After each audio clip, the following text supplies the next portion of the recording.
حياكم الله معنا الكرام. اليوم عندنا جيب لاند كروزر 2019، عسى الله يبارك الراعيها.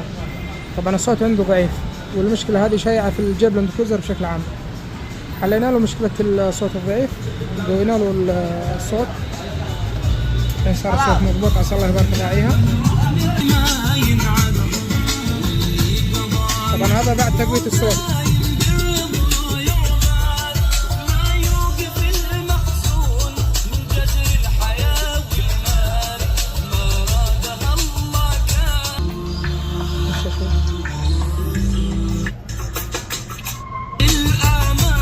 عسى الله يبارك الراعيها.